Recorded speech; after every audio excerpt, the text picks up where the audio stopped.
ٹھیک ہے، ٹھیک ہے. اب خطا کاروں کے بیچ میں کیوں مصلوب کیا گیا؟ اس کا جواب یہ ہے کہ وہ بنی انسان کے گناہوں اور خطاؤں کے عوض جو تھا یہ ضروری تھا کہ وہ گناہ گاروں کے بیچ میں مصلوب کیا جائے. اگرچہ اس کی ذات اقدس میں گناہ نہیں ہے، تاہم وہ ہمارے گناہوں کی خاطر جو ہے صلیب پر چڑھ گیا. یہ بہت بڑی بات، اگر کوئی سمجھنے والا انسان ہو تو سمجھ جائے گا. خداوند یسوع مسیح کی دائیں اور بائیں طرف دو ڈاکو جو ہے، دو ڈاکوؤں کی جو تھی وہ صلیب تھی. دو ڈاکوؤں کی جو صلیبیں تھیں وہ خداوند کے جو دائیں اور بائیں تھی. ان دونوں میں سے ایک جو ڈاکو تھا وہ مسیح پر ایمان کی نظر ڈالتا ہے. اس کے ذہن کی جو تاریخی ہے اس وقت اس میں آفتاب صداقت کی کرنوں سے دور ہوتی ہیں اور وہ اپنی بے گناہی کا اقرار کرتا ہے. لیکن جو دوسرا ڈاکو ہے وہ مسیح خداوند کا انکار کرتا ہے اور وہ ہجوم کے ساتھ مل کر اس پر لعن طعن کر رہا ہے. مطلب ایک ڈاکو جو ہے جو دائنی طرف ہے اس کا ذہن خدا کھولتا ہے اور وہ اپنے گناہوں کا اقرار کرتا ہے، جبکہ جو دوسرا ڈاکو ہے وہ لوگوں کے ساتھ مل کر یسوع پر لعن طعن کرتا ہے. یاد رہے کہ دونوں ڈاکو مسیح کے قریب تھے، ایک دائیں طرف اور ایک بائیں طرف، زیادہ دور نہیں تھے. صلیب پر چھٹے گھنٹے کے دوران ظہور پذیر ہونے والے یہ تمام جو واقعات تھے جو ہو رہے تھے مسیح کے ساتھ، وہ سب اس سے دونوں ڈاکو آگاہ تھے. مطلب جو لوگ بھی یسوع پر لعن طعن کر رہے تھے، اس کو تانے مار رہے تھے، وہ سب یہ دونوں جو دائیں طرف اور بائیں طرف ڈاکو تھے وہ سن رہے تھے ان باتوں کو. سب سے بڑی بات یہ ہے کہ یہ دونوں ڈاکو جو ہے یہ بدکار تھے اور دونوں انتہائی اذیت کا یہ دونوں ڈاکو جو تھے وہ شکار تھے. دونوں قریب الموت تھے، مطلب کسی وقت وہ مر سکتے تھے اور دونوں کو گناہوں سے نجات پانے کی ضرورت تھی. لیکن ایک ڈاکو ہم دیکھتے ہیں کہ اپنے گناہوں میں مر جاتا ہے، جبکہ دوسرے نے یسوع کو قبول کر لیا اور اس کی معافی جو ہے اور اس کی معافی بخش قدرت پر ایمان رکھتے ہوئے اس نے رحم کی التجا کی اور فردوس میں پہنچ گیا. ٹھیک ہے، ایک ہی قسم کے حالات میں ایک مسیح کو قبول کرتا ہے اور دوسرا اس کا تمسخر اڑاتا ہے. آج کی کلیسیوں کا بھی یہی صورتحال ہے. اگر آپ دیکھ لیں کہ جیسے صلیب پر دو ڈاکو ہیں، ایک اس کا مذاق اڑا رہا ہے، دوسرا اس پر ایمان لے کر آ گیا. آج کل کلیسیاؤں کا بھی جو مسیحی کلیسیاں ہیں ان کے بھی یہی حالات ہیں. مثال کے طور پر ایک گرجے میں بہت سارے لوگ ہوتے ہیں، کچھ لوگ پیغام کو سن رہے ہوتے ہیں اور اس کو اپنے دلوں میں جگہ بھی دے دیتے ہیں اور کلام مقدس کے مطابق اپنی زندگیاں بھی گزارتے ہیں. لیکن کچھ لوگ ایسے ہوتے ہیں کہ جو کلام کو سن تو رہے ہوتے ہیں لیکن وہ کبھی بھی توبہ نہیں کرتے، بلکہ وہ کیا کرتے ہیں، ان کا دھیان جو ہے وہ دنیا کے اندر ہوتا ہے، دنیا کی خواہشوں کے اندر، آنکھوں کی خواہش، جسم کی خواہش، دنیا کی طرف ان کا دھیان ہوتا ہے. ان کے نزدیک خدا کا کلام بالکل بے فائدہ ہے. ٹھیک ہے، وہ سنتے ہوئے بالکل نہیں سنتے اور اپنے لیے ہلاکت پیدا کرتے ہیں یہ لوگ جو ہیں. لیکن خدا چاہتا ہے کہ ہم سب بچ جائیں. اور اگر آپ پہلا تموتھیوس اس کا 2 باب اور 3 آیت پڑھے، جیسے میں نے آپ کو بتایا کہ خدا چاہتا ہے کہ سب بچ جائیں، تو یہاں پر میں کلام پڑھوں گا. پہلا تموتھیوس 2 باب 3 سے 4 آیت. یہاں پر کچھ یوں لکھا ہوا ہے، یہ ہمارے منجی خدا کے نزدیک عمدہ اور پسندیدہ ہے. وہ چاہتا ہے کہ سب آدمی نجات پائیں اور سچائی کی پہچان تک پہنچے. پولس رسول جو لفظ یونانی استعمال کر رہا ہے سب آدمی، اس کا مطلب ہے سارے لوگ جو ہیں خدا چاہتا ہے کہ وہ نجات پائیں، وہ توبہ کریں. کچھ لوگ نہیں، یہاں پہ لکھا ہوا کلام میں. پولس رسول کہتا ہے سب لوگ جو ہیں خدا چاہتا ہے کہ وہ توبہ کریں. ان کا تعلق بلا دنیا کے کسی بھی مذہب، فرقے، قوم سے ہو، وہ یسوع پر جو ہے ضرور جو ہے ایمان لے کر آئے. جیسے پولس رسول تھا، وہ ایک فریسی تھا اور وہ کٹر فریسی تھا اور وہ ایک استاد تھا، وہ ایک معلم تھا. ٹھیک ہے، اور وہ ایک یہودی فریسی تھا اور وہ اپنے مذہب پر بڑے پابندی سے وہ جو ہے وہ عمل کرتا تھا. لیکن جب وہ غلطیوں 2 باب اس کی 20 آیت میں کہتا اب میں زندہ نہ رہا بلکہ مسیح مجھ میں زندہ ہے. مطلب شریعت میرے اندر سے جا چکی ہے اور مسیح کا فضل جو ہے وہ میرے اندر آ چکا ہے اور وہ مسیح کا ایک بہت بڑا گواہ تھا. تو خدا چاہتا ہے کہ سب جو ہے نجات پائیں. اسی طرح یہ دونوں ڈاکو جو تھے، جو کہ بدکار تھے، خدا کا پلان تھا کہ یہ دونوں ہی اپنے گناہوں میں نہ مرے بلکہ توبہ کریں، اپنے گناہوں سے معافی مانگیں. لیکن جو قدرت کا نظام کچھ اس طرح تھا کہ ایک تو خدا پر ایمان لے آیا، لیکن دوسرا جو دوسروں کے ساتھ مل کر یسوع پر لعن طعن کرا تو وہ سیدھا اپنے باپ شیطان کے پاس چلا گیا. صلیب پر ڈاکوؤں کا نجات حاصل کرنا مسیح کے بے بیان فضل کا آئینہ دار ہے. ہمارا خدا فضل کا خدا ہے اور نجات صرف اس کے بے انتہا فضل سے ہی میرے عزیزو ملتی ہے. بتانا چاہوں گا کہ نہ ہمارے اعمال سے ہمیں کبھی بھی نجات نہیں ملتی، بلکہ یسوع پر ایمان لانے سے ہمیں نجات ملتی ہے۔ اگر ہم خدا کا کلام دیکھیں، افسیوں 2 باب اس کی 8 آیت میں لکھا، کیونکہ تم کو ایمان کے وسیلہ سے فضل ہی سے نجات ملی ہے، اور یہ تمہاری طرف سے نہیں، خدا کی بخشش ہے۔ افسیوں 2 باب اس کی 8 آیت۔ تو اب آپ دیکھ لیا کہ نجات میں جو ہمیں خدا نجات ملتی ہے وہ ہمیں ایمان کے وسیلہ سے ملتی ہے، ٹھیک ہے۔ جب ہم یسوع پر ایمان لے آتے ہیں تو ہمیں جو ہے وہ زندگی مل جاتی ہے، نجات مل جاتی ہے، ٹھیک ہے، اور یہ خدا کی بخشش ہے جو ہم لوگوں پر ہے۔ جو تائب دل ڈاکو کو فوق الفطرت واقعات کے رواں ہونے سے پہلے نجات پانا خدا کے فضل کی عکاسی کرتا ہے، ٹھیک ہے، کہ دیکھیں اس ڈاکو نے نہ پانی کا بپتسمہ لیا ہے، ٹھیک ہے، یہ سیدھا ہی فردوس میں چلا گیا، اس نے اپنے گناہوں کے اقرار کیا ہے اور مسیح کے ساتھ چلا گیا۔ تائب دل جو ڈاکو ہے اس کا ایمان ایک زندہ اور قیمتی ایمان ہے۔ یہ جو ڈاکو، اس کا ایمان زندہ ہے اور قیمتی ہے، اور سب سے بڑھ کر اس نے ایسے وقت میں مسیح سے درخواست کی تھی جب کہ مجمع یسوع مسیح پر لعن طعن کر رہا تھا۔ مسیح پر اس نے ظلم و ستم ہوتے ہوئے دیکھا تھا، اس نے مسیح کے زخموں سے خون بہتے ہوئے دیکھا ہے، اور اس نے اسے صلیب اٹھاتے ہوئے دیکھا ہے، اس نے اسے ٹھوکر کھاتے ہوئے دیکھا ہے اور گرتے ہوئے بھی دیکھا ہے، اس نے دشمنوں کے توہین امیز جو کلمات ہیں وہ بھی سنے ہیں اس ڈاکو نے، اور جو مسیح پر وہ کس رہے تھے اس نے دیکھا کہ بڑا جو ہجوم ہے ان میں سے کوئی ایسا نہیں ہے جو کہ اس کے ساتھ ہمدردی کا اعلان کر رہا ہو، ٹھیک ہے۔ اس لیے وہ بے بسی کی حالت میں تھا، لیکن جو ڈاکو تھا وہ مسیح سے پھر بھی رحم کی درخواست کرتا ہے۔ اس کے جب وہ رحم کی درخواست کرتا ہے تو اسے صاف ظاہر ہوتا ہے کہ اس کے ایمان کی مضبوطی جو ہے یہاں پر ظاہر ہو رہی ہے کہ وہ بچنا چاہتا ہے، ٹھیک ہے۔ کیا آج آپ بھی یسوع پر ایمان لا کر بچنا چاہتے ہیں، کہ ایسے ہی اپنے گناہوں میں آپ جو ہے وہ زندہ رہنا چاہتے ہیں؟ عقل مندی کی تو یہی ہے کہ ہم یسوع پر ایمان لے کر آئیں، ٹھیک ہے، تاکہ ہم جو ہیں ہمیشہ کی زندگی پائیں۔ آمین۔ آئیں اب ہم 7 بڑے نکات دیکھتے ہیں۔ پہلے میں اس کلمے کا آپ کو تعارف دے رہا تھا، دوسرے کلمے کا جو نجات کا ہے۔ اب ہم پراپر 7 نکات دیکھیں گے جو کہ اس کلمے کے بارے میں۔ پہلا پوائنٹ میرا یہ نمائندہ خطا کار کو پیش کرتا ہے۔ پہلا پوائنٹ میرا یہ ہے، 7 پوائنٹ ہے جن میں سے پہلا پوائنٹ ہے یہ نمائندہ خطا کار کو پیش کرتا ہے۔ یہ کیا، یہ کیسے نمائندہ خطا کار کو پیش کرتا ہے؟ مسیح کو صلیبی موت میں ڈاکو کا کردار، جو مسیح کی صلیبی موت میں ڈاکو کا جو کردار ہے نمائندہ گناہ گار کو پیش کرتا ہے، ٹھیک ہے، یعنی کہ جو ڈاکو ہے وہ ایک خطا کار ہے۔ بعض لوگوں کا خیال ہے کہ مسیح سے درخواست کرنے والا ڈاکو شریف انسان تھا، لیکن یہ درست نہیں، کیونکہ دونوں ڈاکو تھے اور ان کی فطرت اور حالات میں ذرا بھی فرق نہیں ہو سکتا ہے۔ دونوں نے دنیا کے نجات دہندہ پر آواز کسی ہوگی۔ اسی طرح ڈاکو بھی جو اس کے ساتھ مصلوب ہوئے تھے اس پر لعن طعن کر رہے ہوں گے، ٹھیک ہے۔ لیکن اگر آپ دیکھیں کتنی یہ قابل رحم یہ بات ہے کہ اس ڈاکو کی زندگی جو ہمیشہ کی زندگی کے کنارے پر کھڑا تھا لیکن اسے لینے سے انکار کر رہا ہے، ٹھیک ہے، دشمنوں کے ساتھ مل کر نجات دہندہ کی ہنسی اڑاتا ہے۔ مثال کے طور پر یہ جو دوسرا ڈاکو تھا، ایک نے تو نجات پالی، زندگی پالی، لیکن جو دوسرا ڈاکو تھا وہ تو مسیح پر لعن طعن کر رہا تھا اور دوسروں کے ساتھ مل کر اس پر تانے جو ہے وہ کس رہا تھا۔ یہ خباثت کی انتہا ہے اگر دیکھا جائے تو اس ڈاکو کے لیے جو یسوع پر ایمان نے لے کے آیا۔ یہ انسانی دماغ کی سیاہکاری اور خدا کے خلاف عداوت کی خمیازی جو ہے اس سے ہوتی ہے۔ ہماری حالت بھی ایسی ہے، ہم اپنے گناہوں اور گھرونے کاموں سے اس کی تذلیل کرتے ہیں۔ بعض لوگ ایسے بھی ہیں جو گناہ کرتے ہیں اور خدا کی تذلیل کرتے ہیں۔ رومیہ 3 باب 23 اس کی سب سے بڑی مثال ہے۔ پس ہم سب گناہ کی قید میں ہیں، اس لیے ہمارے اعمال بھی گناہ کے تابع ہیں۔ رومیو 3 باب اس کی 23 میں آپ پڑھ سکتے ہیں، وہاں پر لکھا سب نے گناہ کیا اور خدا کے جلال سے محروم ہیں۔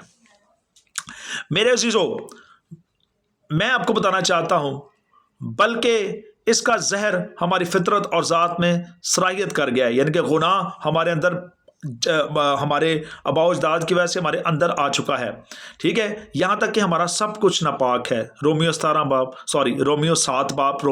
باب اس کی 18 گناہ ہمارے اندر آ چکا ہے اور ہم ناپاک ہو چکے ہیں۔ رومیو 7:18 کے مطابق ہم کوششوں اور حکمت عملی سے اس قید سے رہائی نہیں ہم پا سکتے، لیکن ساتھ ہی اس ہلاکت لانے والی حالت سے نجات حاصل کرنے کے لیے بہت ضروری ہے کہ ہم جو ہیں خدا اس لیے اگر ہم اپنے گناہوں سے نجات پانا چاہتے ہیں، ٹھیک ہے، تو ضروری ہے کہ ہم جو ہیں خدا نے اپنے بے بیان فضل سے خدا ہمیں مخلصی بخشنا چاہتا ہے۔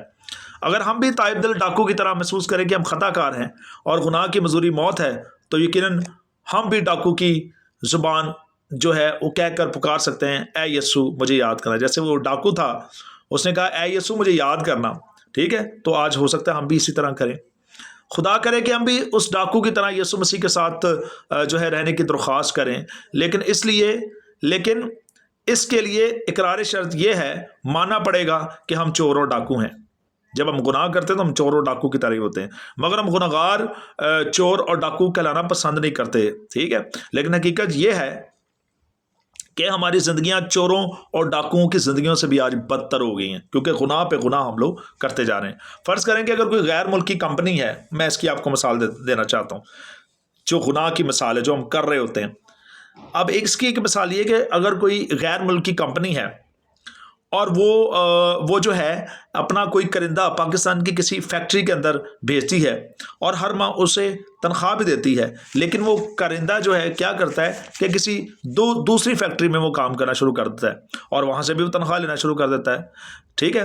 جب اس کی کمپنی والوں کو اس بات کا علم ہوتا ہے تو کیا وہ اسے چور نہیں کہیں گی کہ یہ تو انسان چور ہے؟ یقیناً وہ چور اور ڈاکو ہے، کیونکہ پہلی کمپنی سے بھی پیسہ لے رہا ہے اور دوسری کمپنی سے بھی پیسہ لے رہا ہے، اس کا مطلب وہ چور اور ڈاکو ہے۔ یہی حالت آج انسان کی بھی ہے۔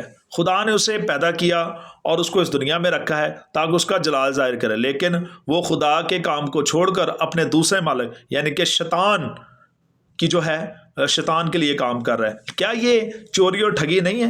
بتائیے مجھے، کیا یہ چوری اور ٹھگی نہیں ہے؟ اگر نجات دہندہ کی رفاقت میں رہنے کی ہماری آرزو ہے تو اپنے گناہوں سے توبہ کریں۔ اگر ہم نجات دہندہ کے ساتھ رہنا چاہتے ہیں تو ہمیں توبہ کرنے کی ضرورت ہے، اور تو پھر وہ اس ڈاکو کی طرح آپ بھی کہنا شروع کر دیں گے، تو پھر آپ بھی اس ڈاکو کی طرح کہیں گے، اور یسوع آپ کو کہے گا جیسے اس نے اس ڈاکو سے کہا کہ تو آج میرے ساتھ فردوس میں ہوگا۔ جب آپ اپنے گناہوں کا اقرار کریں گے اس ڈاکو کی طرح، تو یسوع نے جیسے اس ڈاکو کو کہا وہ آپ کو بھی کہے گا تو آج میرے ساتھ فردوس میں ہوگا۔ تو یہاں پر جو خطا کار ہے، جو خطا کار نمائندہ ہے، وہ ہمیں وہی ڈاکو نظر آتا ہے جو کہ خطا کار ہے اور اپنے گناہوں کا اقرار کرتا ہے، اور یسوع کہتا ہے آج تمہارے ساتھ فردوس میں ہوگا، جبکہ دوسرا جو تھا وہ دوسروں کے ساتھ مل کر یسوع پر لعن طعن کرتا ہے۔ دوسرا پوائنٹ یہ ظاہر کرتا ہے کہ نجات کے لیے اپنی بے بسی کا اقرار کرنا ضروری ہے۔ دوسرا پوائنٹ میرا یہ ہے، یہ بہت ضروری ہے کہ نجات کے لیے اپنی بے بسی کا اقرار ہم کریں۔ کیسے؟ ڈاکو کی تبدیلی ایک نمونے کی تبدیلی تھی۔ پھر دلاتا ہوں، جو ڈاکو کی جو تبدیلی ہے ایک نمونے کی تبدیلی تھی۔ اس نے اپنی فطری بدکاری اور سیاہکاری کو محسوس کیا اور خداوند یسوع مسیح سے درخواست کی کہ اپنی ذاتی کوشش سے اس نے خداوند یسوع مسیح سے اس بات کی درخواست کی ہے۔ کیوں؟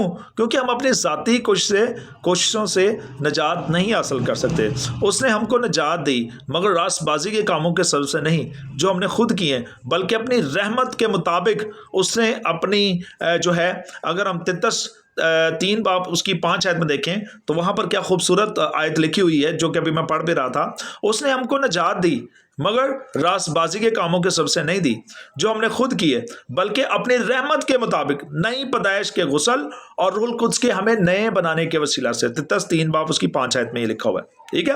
کیسی خوبصورت بات ہے کہ روح القدس کے وسیلہ سے اس نے ہمیں نیا بنایا ہے، ٹھیک ہے، اور اپنی رحمت کے مطابق اس نے ہمیں نئی پیدائش کے ساتھ غسل دیا ہے۔ پریز دی لارڈ، ہاللیلویہ۔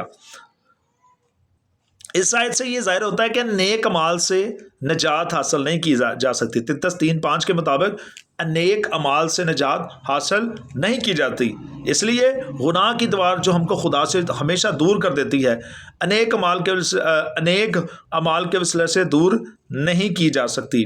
فرض کریں اگر کوئی شخص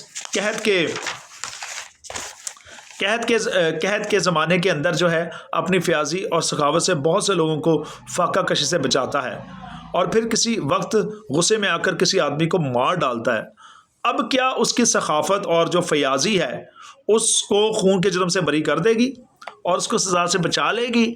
اگر وہ اپنی سخاوت اور فیاضی کی بنا پر رحم کی درخواست کرے تو کیا حاکم اس کا کچھ خیال کرے گا؟ مجھے لگتا ہے کہ نہیں کرے گا، ہرگز نہیں، بلکہ وہ کہے گا کہ سخاوت اور فیاضی میں سخاوت اور فیاضی میں تم نے اپنا فرض ادا کیا، اس سے تمہارے جرم کی معافی نہیں ہو سکتی، بلکہ اس طرح نیک اعمال ان گنت گناہوں کو دور نہیں کر سکتے ہیں عزیزو۔ اس لیے نجات دہندہ خداوند یسوع مسیح نے فرمایا، لوکا 17 باب اس کی 10 آیت کے اندر، یہ آیت میں پڑھنا چاہتا ہوں، لوکا 17 باب 10 آیت، جب سب حکموں کی تعمیل کر چکو تو کہو ہم نکمے نوکر ہیں اور جو ہم پر فرض تھا وہی کیا۔ یہ ہمیں کہنا چاہیے جب ہم خدمت کر رہے ہوں تو جو بھی کام ہم کر رہے ہوں بجائے کہ ہم اس کے اوپر جو ہے بڑا اپنا فخر کریں، کیونکہ فخر خداوند پر ہے، جو بھی کہیں کام کرے خدا کی بادشاہت کے لیے اس میں اتنا ہی کیا کہ ہم نکمے نوکر ہیں، جو ہم نے کرنا تھا یا جو خدا نے ہم سے کام لینا تھا اس نے لیا ہے۔ کلام مقدس کا مطالعہ کرنے سے ہمیں صاف پتہ لگتا ہے کہ کوڑ کی بیماری گناہ کے مرض کو پیش کرتی ہے۔ کوڑ لا علاج بیماری تھی، صرف خدا کے رحم ہی سے اس موذی مرض سے شفا پائی جا سکتی تھی۔ گناہ کے مرض سے بھی ما سوائے خدا کوئی شفا جو ہے، گناہ بھی جو ہے ایک ایسا مرض ہے جس سے جو ہے جب ہم کرتے ہیں تو پھر ہم کس طرح شفا پائیں گے؟ پھر تو ہم بہت ساری بیماریوں میں جکڑے جائیں گے۔ گناہ گار انسان ہے بالکل مصرف بیٹے کی طرح ہے، جس نے اپنا تمام اثاثہ عشرت میں ختم کر دیا، محتاج ہو گیا، ٹھیک ہے، اور اپنے باپ سے درخواست کرنے کے بجائے اور کسی کے پاس چلا گیا اور دوسرے مالک کے پاس جا کر اس نے سوروں کو چلانا شروع کر دیا، ٹھیک ہے۔ یہ جو الفاظ ہیں مصرف بیٹے نے جو اپنی زندگی کے اندر جو کام کیے ہیں، ٹھیک ہے، وہ پریشان کن حالات اس کے لیے بن جاتے ہیں، ٹھیک ہے۔ آپ نے دیکھا کہ جو مصرف بیٹا ہے وہ انسان ہی کی نمائندگی کرتا ہے کہ وہ اپنے باپ سے سب کچھ لے لیتا ہے، ٹھیک ہے، اور اس کے بعد کیا ہوتا ہے کہ پائی کا محتاج ہو جاتا ہے۔ اس لیے ہمیں خدا کی بہت زیادہ جو ہے وہ ضرورت ہے۔ اس میں ایک اور بھی بہت خوبصورت بات ہے کہ وہ لوگ جو اپنی ذاتی کوششوں اور طریقوں سے نجات پانے کے آرزو مند ہیں وہ بہت بڑی غلطی کر رہے ہیں۔ عزیزو، گناہ گار انسان کی مثال اس عورت کی سی ہے جس کے 12 برس سے خون جاری تھا۔ وہ اپنی کوششوں سے تھک ہار گئی تھی، اس نے اپنی تمام تر جو دولت تھی وہ پانی کی طرح بہا دی تھی، لیکن جو ہی مسیح کو چھوتی ہے، مسیح کے پاک دامن کو چھوتی ہے، لا علاج مرض سے وہ شفا پا جاتی ہے۔ گناہ کے مرض کا واحد علاج ہی ایک شخصیت ہے جس نے بنی انسان کے لیے گناہوں کا کفارہ دیا۔ مرتے ہوئے ڈاکو نے اپنی کمزوری اور بے بسی کا اظہار کیا تھا، تو فردوس کے دروازے اس پر کھل جاتے ہیں۔ اور یہ فردوس کے دروازے کیسے کھلے؟ جب یسوع نے کہا تو آج میرے ساتھ فردوس میں ہوگا۔ ہاللیلویہ، پریز دی لارڈ۔ تیسرا پوائنٹ، یہ توبہ اور ایمان کے مفہوم کو ظاہر کرتا ہے۔ تیسرا پوائنٹ ہے یہ توبہ اور ایمان کے مفہوم کو ظاہر کرتا ہے۔ کیسے ظاہر کرتا ہے؟ بعض لوگ گناہ پر افسوس کرنے کو توبہ کا نام دیتے ہیں، لیکن محض گناہوں پر افسوس کرنا ہی توبہ نہیں ہے، کیونکہ گناہوں پر افسوس تو یہودا اسکریوتی نے بھی کیا تھا، ٹھیک ہے۔ اس طرح گناہوں کو ترک کرنا بھی توبہ نہیں ہے، کیونکہ شمعون جادوگر نے بھی جادوگری کو ترک تو کر دیا تھا، لیکن پھر پطرس نے اس جادوگر سے کہا تھا، رسولوں کے مال اس کے 8 باب 23 آیت میں شمعون جادوگر سے کیا کہا گیا، جبکہ اس نے بھی تو اپنے گناہوں کو ترک کر دیا تھا، لیکن پطرس رسول اس کو کیا کہہ رہا ہے؟ رسولوں کے مال اس کے 8 باب اور 23 آیت میں پڑھنا چاہوں گا یہ والا، میں دیکھتا ہوں کہ تو پت کی سی کڑواہٹ اور ناراستی کے بند میں گرفتار ہے۔ یہ شمعون سے کہا جا رہا ہے۔ حقیقی توبہ گناہ کی قائلیت، گناہ سے نفرت اور گناہ کو ترک کرنا ہے۔ یہی بات ہم ڈاکو میں دیکھتے ہیں۔ وہ اپنے ساتھی سے مخاطب ہو کر کہتا ہے، کیا تو خدا سے نہیں ڈرتا؟ حالانکہ اسی سزا میں ہم گرفتار ہیں اور اس کی ہم سزا بھی پا رہے ہیں، ٹھیک ہے۔ ابھی تھوڑے عرصے پہلے یہی ڈاکو دشمنوں کے ساتھ مل کر مسیح خداوند کا مذاق اڑا رہا تھا، لیکن خدا کے پاک روح نے کیا کام کیا؟ ڈاکو کی فکر، رجحان اور عمل جو ہے وہ یکسر جو ہے وہ بدل جاتا۔ یہی وہ 2 ڈاکو تھے نا جو یسوع مسیح پر لعن طعن بھی کر رہے تھے، لیکن جیسے مسیح ان کے درمیان میں مسلوک کیا جاتا ہے خطا کاروں کے بیچ میں، تو اس ڈاکو کا رویہ ہی تبدیل ہو گیا۔ کیسی بات ہے! مسیح جب ہمارے اندر آتا ہے تو ہمارا رویے تبدیل ہو جاتے ہیں، ہماری زندگی کو نیا بنا دیتا ہے، اور کوئی نہیں بنا سکتا ہماری زندگی نہیں۔ پولس رسول کو بھی اس نے نیا بنا دیا تھا، ہاللیلویہ۔ 12 شاگردوں کو اس نے نیا بنا دیا تھا، اور پوری دنیا کو وہ نیا بنا دیتا ہے، ہاللیلویہ، پریز دا لارڈ۔ خوب، کیا ہی خوبصورت بات ہے یہ۔ سو میرے عزیزو، بتانا چاہتا ہوں، آگے ہم چلیں گے، لیکن خدا کے پاک روح نے اس ڈاکو کو تبدیل کر دیا، اور ڈاکو کی فکر رجحان تبدیل ہو جاتا ہے۔ دوسرے ڈاکو سے وہ کہتا ہے کیا تو سزا سے نہیں ڈرتا؟ وہ خدا کو بطور مصنف قبول کرتا ہے۔ جب وہ یہ کہتا ہے نا کیا تو سزا سے نہیں ڈرتا، تو وہ خدا کو بطور اپنا مصنف قبول کر لیتا ہے۔ ہماری سزا تو وہ ڈاکو کہہ رہا ہے کہ واجبی ہے، کیونکہ ہم نے جیسے کام کیے ہیں ویسے اس کا بدلہ بھی پا رہے ہیں، ٹھیک ہے۔ لیکن وہ کتنی وہ ایک خوبصورت ایک بات کر رہا ہے اس حوالے کے اندر، اس نے کوئی بیجا کام نہیں کیا۔ کس نے کوئی بیجا کام نہیں کیا؟ یسوع نے کوئی بیجا کام نہیں کیا۔ لوکا 23 باب اس کی 41 آیت میں، پریز دی لارڈ۔ یسوع نے واقعی کوئی گناہ نہیں کیا، اس نے کوئی بیجا کام نہیں کیا، جبکہ ہم بیجا کام بھی کرتے ہیں اور گناہ بھی کرتے رہتے ہیں، اور کہتے کیا کہ ہم کیا ہیں؟ مسیحی ہیں، اور ٹھوک کے گناہ کرتے ہیں۔ نہیں عزیزو، گناہ کی مزوری موت ہے۔ آپ کو اس ڈاکو کی طرح اپنے گناہوں کو ماننا ہے اور توبہ کرنی ہے اور مسیح کے پاس آنا ہے، ہاللیلویہ۔ آگے چلتے ہیں۔ ڈاکو نے اپنے گناہ کا اقرار کیا اور تسلیم کیا کہ وہ سزا کے لائق ہے، اور ساتھ ہی خدا یسوع مسیح کی بے گناہی کو بھی وہ پیش کرتا ہے، جس کے نتیجے میں وہ نجات پاتا ہے۔ ڈاکو کی توبہ اس کے مضبوط ایمان کی نشاندہی کرتی ہے، اس لیے وہ خدا کے بے انتہا فضل سے بچ جاتا ہے۔ اور میرے عزیزو، میں آپ کو بتانا چاہتا ہوں، خداوند کے کلام میں لکھا ہے، دوسرا تسالونیکیوں 2 باب 13 آیت، لیکن تمہارے بارے میں اے بھائیو خداوند کے پیارو، ہر وقت خدا کا شکر کرنا ہم پر فرض ہے، کیونکہ خدا نے تمہیں ابتدائی سے اس لیے چن لیا تھا کہ روح کے ذریعے سے پاکیزہ بن کر اور حق پر ایمان لا کر نجات پاؤ۔ روح کے ذریعے سے، روح القدس جب اندر آئے گا تو آپ پاک بن جاؤ گے، ٹھیک ہے۔ اکثر لوگ یہ بھی کہتے ہیں کہ جو ابتدائی سے چن لیے گئے ہیں ان کے لیے ایمان لانا بالکل ضروری نہیں۔ یہ ان کا کچھ لوگوں کا یہ ضروری ہے کہ جو لوگ شروع سے ہی ایمان لے آئیں، ٹھیک ہے، ان کے لیے جن لوگوں کو ابتدائی سے خدا نے چن لیا ہے ان کا ایمان لانا ضروری نہیں ہے۔ یہ غلط سوچ ہے، ان کا یہ بیان درست نہیں ہے، اور نہ بائبل مقدس ہی اس طرح کے مفہوم کو پیش کرتی ہے۔ بائبل کی تعلیم کے مطابق نجات پانے کے لیے حق پر ایمان لانا بہت ضروری ہے، اور حق کون ہے؟ راہ، حق اور زندگی میں ہوں، یسوع۔ اور مسیح خدا نے تو اعلانیہ کہا ہے کہ راہ، حق اور زندگی میں ہوں۔ جو صلیب مسیح کے لیے تیار کی گئی، اس پر پیلاطس نے یہ الفاظ لکھے، یہ یہودیوں کا بادشاہ ہے، ٹھیک ہے۔ یہودی اس پر بڑبڑاتے اور پیلاطس سے درخواست بھی انہوں نے اس بات کے لیے کی کہ ان الفاظ کو بدلے اور یہ الفاظ لکھ دے۔ اس نے کہا کہ وہ یہودیوں کا کیا ہے؟ بادشاہ ہے۔ لیکن خدا کے پاک روح نے پیلاطس کو یہ الفاظ بدلنے نہ دیے تاکہ مجوسیوں کی پیشن گوئی پوری ہو۔ یہودیوں کا بادشاہ جو پیدا ہوا کہاں ہے؟ یہ یہودیوں کا بادشاہ ہے۔ یہ لفظ ڈاکو نے صلیب پر لکھے ہوئے دیکھے تھے، اور وہ مسیح کی بادشاہی کا اقرار بھی کر کے، وہ ڈاکو جو بچہ ہے وہ مسیح کی بادشاہی کا اقرار کر کے وہ نجات پا جاتا ہے۔ لیکن افسوس کا مقام ہے کہ بہت سے گھروں میں خدا کا کلام ہی نہیں ہے، اور اگر ہے بھی ہے تو کچھ لوگ اسے پڑھنے کی زحمت ہی نہیں کرتے، ٹھیک ہے۔ اور ایمان تو آپ کو پتہ ہے کہ پڑھنے اور سننے سے ہی پیدا ہوتا ہے۔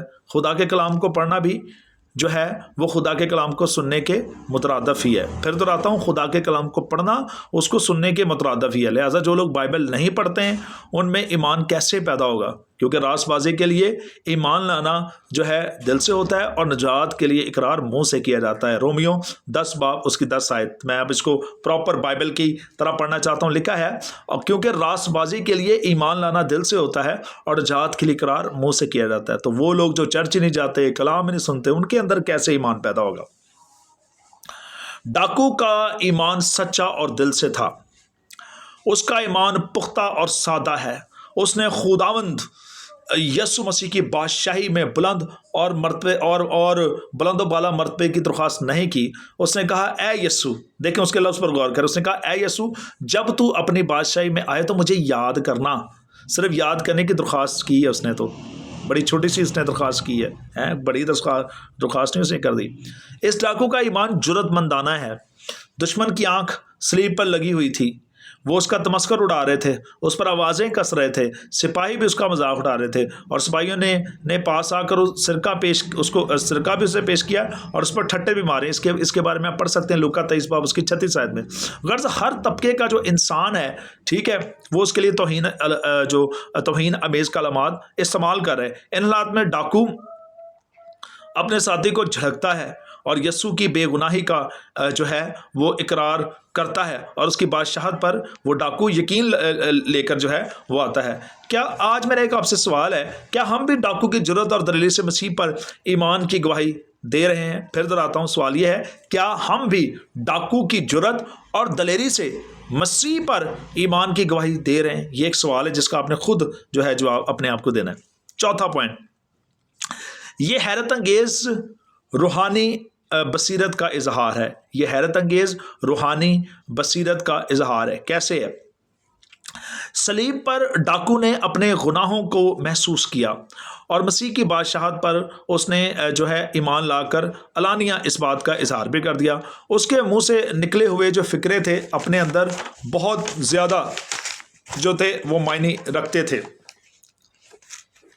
کیسے یہ اس کے جو ڈاکو کے جو منہ کے اندر سے جو الفاظ نکلے تھے وہ کیسے معنی رکھتے تھے؟ میں نے ہم اس کو درج ذیل ہم 8 پوائنٹ میں دیکھیں گے۔ پہلا، ڈاکو اس حقیقت پر ایمان رکھتا ہے کہ خدا گناہ کی سزا دیتا ہے، اس لیے وہ اپنے ساتھی کو جھڑکتا ہے اور کہتا ہے کہ کیا تو خدا سے نہیں ڈرتا جو اس معصوم اور بے گناہ کا مذاق اڑاتا ہے؟ خدا مصنف ہے، اس سے ڈر۔ یہ پہلا پوائنٹ ہے۔ دوسرا، ڈاکو کے دل میں احساس گناہ موجود ہے۔ ہماری سزا تو واجبی ہے کیونکہ اپنے کاموں کا بدلہ پا رہے ہیں۔ وہ محسوس کرتا ہے کہ وہ خطا کار ہے اور اپنے کیے کی سزا پا رہا ہے، لیکن اس احساس سے اس کا دوسرا ساتھی نہ آشنا تھا نہ واقف تھا۔ تیسرا، وہ مسیح کی معصومیت اور بے گناہی کا اعلان کرتا ہے لیکن اس نے کوئی بیجا کام نہیں کیا۔ لوکا 23 باب 41 آیت۔ خداوند یسوع مسیح کی زندگی گناہ سے پاک تھی۔ اس نے بے گناہی کا اعتراف، اس کی بے گناہی کا جو اعتراف ہے وہ اس کے دشمن بھی جو ہے کر رہے ہیں۔ تعریف ہمیشہ وہی ہوتی ہے جو آپ کے دشمن کریں۔ کیسی بات ہے یہ؟ اور خداوند یسوع مسیح کے دشمن اس کی تعریف کر رہے ہیں، بڑی بات ہے۔ یہودا اسکریوتی نے کہا، میں نے ایک بے گناہ کا خون بہایا۔ پلاطس نے کہا، میں نے اس میں قتل کی کوئی وجہ نہیں پائی۔ پلاطس کی بیوی نے کہا، تو اس راست باز سے کوئی کام نہ رکھ۔ یہی بے گناہ جو شخصیت اب صلیب پر لٹکی ہوئی ہے۔ ڈاکو کی روحانی بصیرت کام کرتی ہے اور اس کی بے گناہی کا اعلان کرتا ہے۔ چوتھا پوائنٹ جو ہے وہ کیا ہے؟ وہ یہ ہے، ڈاکو مسیح یسوع کے خداوند ہونے کا اقرار کرتا ہے۔ مسیح صلیب پر لٹکا ہوا ہے، لوگ اس کا تمسخر اڑا رہے ہیں اور یہ کہہ رہے ہیں کہ اگر تو خدا کا بیٹا تو نیچے اترا، صلیب پر سے نیچے اترا۔ مسیح نے اس کا کوئی جواب نہیں دیا انہیں، لیکن پھر بھی ڈاکو اس پر ایمان لے آتا ہے اور اسے خداوند کہتا ہے۔ ڈاکو کوئی عجیب کام یا معجزہ دیکھ کر خداوند پر نہیں ایمان لے کر آیا، بلکہ ایمان سے جو ہے وہ یسوع کو خداوند قبول کرتا ہے۔ یسوع مسیح نے بھی کہا، مبارک ہیں وہ لوگ جو بغیر دیکھے ایمان لاتے ہیں۔ پانچواں پوائنٹ، ڈاکو خداوند یسوع مسیح کی بادشاہت پر جو ہے وہ ایمان لے کر آتا ہے۔ ڈاکو اس کی بادشاہت کا یقین کرتا ہے ایسے حالات میں جب کہ ہر کوئی اس کا مذاق اڑا رہا ہے، ٹھیک ہے۔ ساتواں پوائنٹ، خدا جو ڈاکو ہے اس بات پر ایمان رکھتا ہے کہ یسوع نجات دے سکتا ہے۔ پریز دا لارڈ۔ جب مسیح خداوند نے صلیب پر سے اپنے دشمنوں کے لیے دعا کی ہے تو ڈاکو کے لیے یہ معافی کا پیغام بہت مؤثر ہوا۔ اس نے پکار کر کہا، مجھے یاد کرنا، ٹھیک ہے۔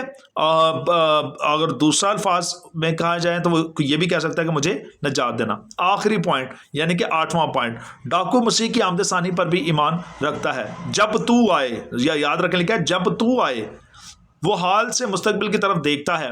وہ صلیب پر ایمان کی آنکھوں سے اس کی دوسری آمد کا انتظار کرنے لگتا ہے۔ پریز دی لارڈ، ہاللیلویہ۔ 5واں پوائنٹ، یہ یسوع مسیح کو بطور نجات دہندہ پیش کرتا ہے۔ کوہ کلوری کی تینوں صلیبیں ایک دوسرے سے بہت دور نہ تھیں، اس تائب دل ڈاکو کی پکار مسیح خداوند بآسانی جو ہے سن سکتا تھا۔ ہجوم کا جو ایک ایک آدمی اس پر لعن طعن کر رہا ہے اور اس سے الوہیت کا ثبوت مانگ رہا ہے، لیکن خداوند یسوع مسیح ان کی باتوں پر جو ہے وہ توجہ نہیں دیتا، لیکن چونکہ ایک تائب دل کی پکار اس کے کانوں تک پہنچتی ہے، وہ بالآخر جواب دیتا ہے۔ ان لوگوں کا جواب نہیں دیتا جو اس پر لعن طعن کر رہے ہیں یا جو اس کی الوہیت کے بارے میں اس کو کہہ رہے ہیں کہ اگر تو خدا کا بیٹا ہے، ٹھیک ہے، لیکن جب ایک ڈاکو پکارتا ہے تو وہ فوراً ہی کہہ دیتا ہے آج تو میرے ساتھ فردوس میں ہوگا۔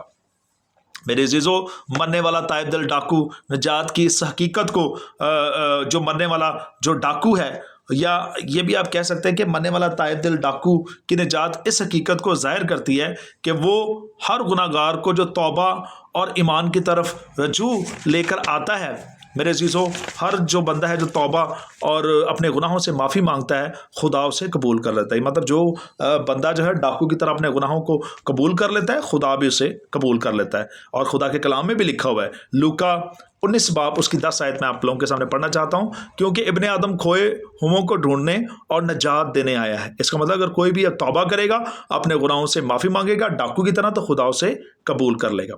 آگے، اگرچہ ڈاکو کو آخری وقت میں نجات ملی تھی، تاہم ہمیں اپنی زندگی کے آخری ایام کا انتظار نہیں کرنا چاہیے۔ کوئی پتہ نہیں کبھی بھی موت آ سکتی ہے، ٹھیک ہے۔ ایک دفعہ کا ذکر ہے، ایک لڑکی کسی کنونشن میں گئی اور خدا کے مؤثر کلام نے اس کے دل پر اثر کیا اور اسے اپنے گناہوں کا احساس ہونا شروع ہو گیا، لیکن وہ وہاں سے یہ سوچ کر چلی گئی کہ ابھی کون سی جلدی ہے، توبہ تو میں کسی وقت بھی کر سکتی ہوں۔ ابھی وہ رستے میں تھی میرے عزیزو کہ اس کا ایکسیڈنٹ ہو جاتا ہے، ٹھیک ہے، اور کیا ہوا کہ وہ بغیر توبہ ہی دنیا سے چلی گئی۔ اگر آپ کے دل میں احساس گناہ آج پیدا ہو رہا ہے تو ضرورت یہ ہے کہ آپ توبہ کریں، اپنے گناہوں سے معافی مانگیں اور مسیح خداوند کی رفاقت میں آ جائیں۔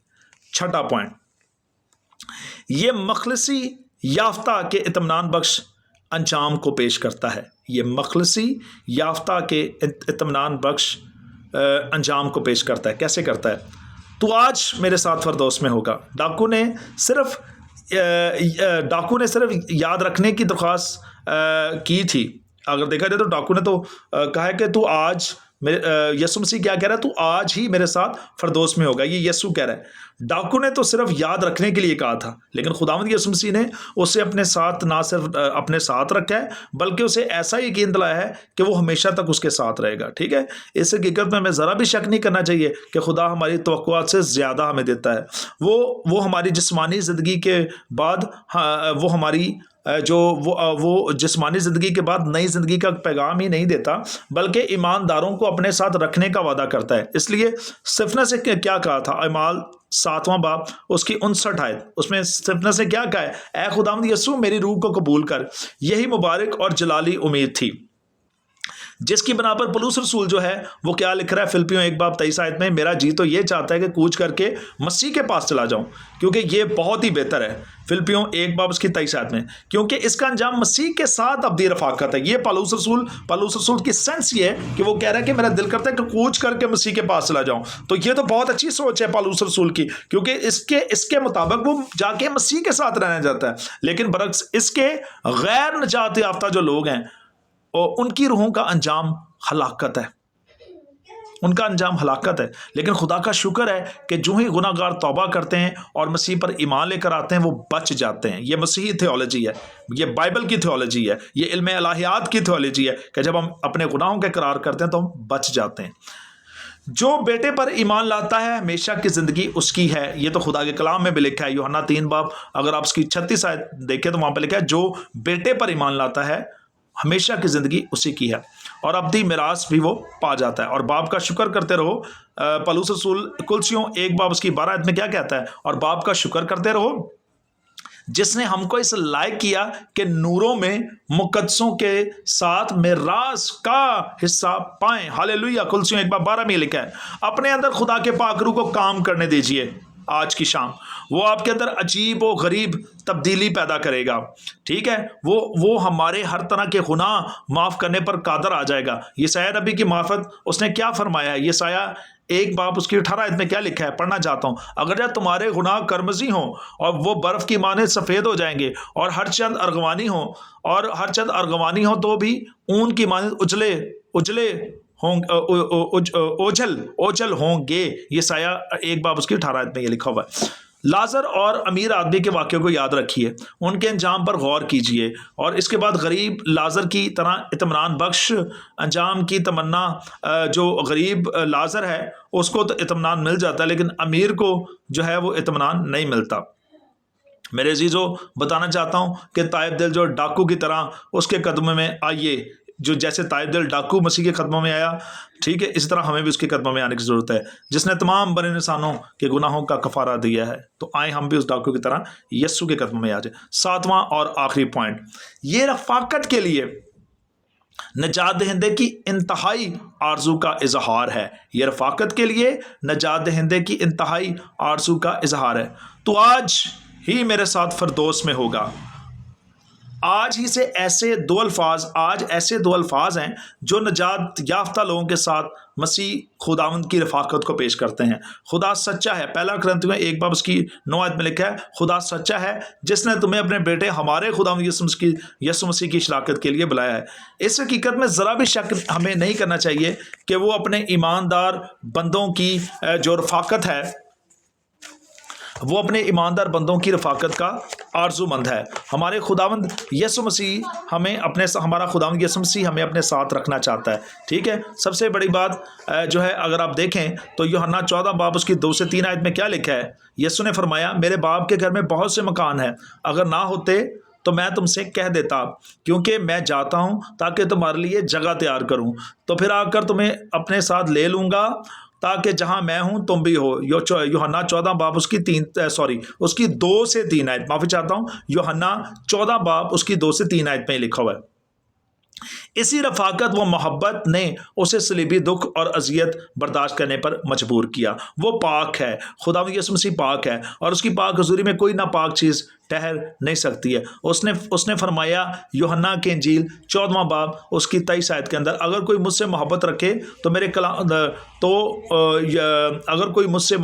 تو میرے کلام پر عمل کرے گا, اور میرا باپ اس سے محبت رکھے گا, اور ہم اس کے پاس آئیں گے اور اس کے ساتھ سکونت کریں گے. یوحنا 14 باب اس کی 23 آیت میں یہ لکھا ہے. دوستو, جو ہی ڈاکو نے مسیح کو پکارا, مسیح نے کہا تو آج میرے ساتھ فردوس میں ہوگا. وہ گناہ گاروں کی توبہ کا منتظر ہے. وہ گناہ گار انسان کو اپنی رفاقت میں رکھنے کے لیے تیار ہے, لیکن شرط یہ ہے کہ وہ اپنے گناہوں کو ترک کرے اور اس کے حکموں کو مانے. اس کے لیے لازمی شرط یہ ہے کہ جو انسان ہے وہ اپنے گناہوں کا اقرار کرے اور اس کے حکموں کو مانے, تب جو ہے میرے عزیزو انسان جا کر نجات پائے گا. ایمان رکھتا ہوں کہ اس کلام کے وسیلہ سے جو دوسرا کلمہ تھا جو نجات کا کلمہ ہے, میرے عزیزو یہ کلام کے وسیلہ سے آپ نے برکت پائی ہوگی. اس میسج کو لائک کریں, سبسکرائب کریں اور دوسروں کو پہنچائیں. خداوند آپ کے ساتھ ہو, خداوند آپ کو بہت برکت دے. May God bless you. Thank you.